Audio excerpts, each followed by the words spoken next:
ত্রয়োদশ জাতীয় সংসদ নির্বাচনকে কেন্দ্র করে আগ থেকেই কুমিল্লা ৪ আসনে বিএনপি মনোনীত প্রার্থী মঞ্জুরুল আহসান মুন্সী ও জাতীয় নাগরিক পার্টি মনোনীত প্রার্থী হাসনাত আবদুল্লার মধ্যে চলছিল কথার লড়াই। এর মধ্যে ঋণখেলাপির তথ্য গোপন করায় মঞ্জুরুল আহসান মুন্সীর মনোনয়ন বাতিল করে নির্বাচন কমিশন। সবশেষ বিষয়টি গড়ায় আদালত পর্যন্ত। শেষমেশ আদালতে গিয়ে প্রার্থিতা ফিরে না পাওয়ায় কুমিল্লা ৪ আসন থেকে নির্বাচন করতে পারছেন না মঞ্জুরুল আহসান। তবে এখন পর্যন্ত আইনি লড়াই চালিয়ে যাচ্ছেন তিনি। এর আগে মনোনয়ন ফিরে পেতে নির্বাচন কমিশনের দেয়া সিদ্ধান্তের বৈধতাকে চ্যালেঞ্জ করে রিট করেন মঞ্জুরুল আহসান মুন্সী।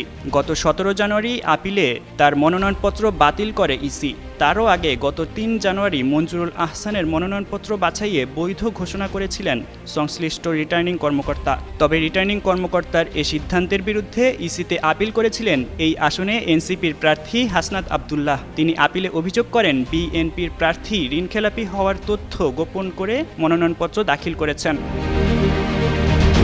এদিকে বিএনপি প্রার্থী মনোনয়ন বাতিলের পর অনেকটাই ফুরফুরে মেজাজে রয়েছে হাসনাত আবদুল্লাহ।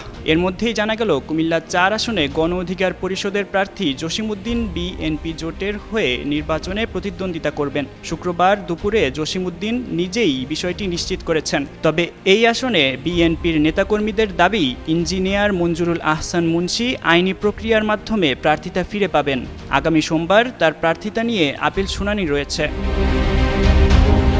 এর আগে গণ অধিকার পরিষদের সভাপতি নুরুল হক নূর গণমাধ্যমকে বিষয়টি নিশ্চিত করে জানান, জোটগত সিদ্ধান্ত অনুযায়ী কুমিল্লা ৪ আসনে জসিমউদ্দিন বিএনপি জোটের প্রার্থী হিসেবে নির্বাচন করবেন। বুধবার নিজের ফেসবুক পেজে দেওয়া এক পোস্টে নুরুল হক নূর বলেন, কুমিল্লা ৪ আসনে বিএনপি প্রার্থী মঞ্জুরুল আহসান মুন্সীর মনোনয়ন যেহেতু বাতিল হয়েছে, তাই গণ অধিকার পরিষদের প্রার্থী জসিমউদ্দিনই বিএনপি জোটের প্রার্থী হবেন। এই আসনে জামায়াতে ইসলামী নেতৃত্বাধীন ১০ দলীয় জোটের মনোনীত প্রার্থী এবং জাতীয় নাগরিক পার্টির দক্ষিণাঞ্চলের মুখ্য সংগঠক হাসনাত আবদুল্লাহ সহ মোট ৫ প্রার্থীকে প্রতীক বরাদ্দ দেওয়া হয়েছে।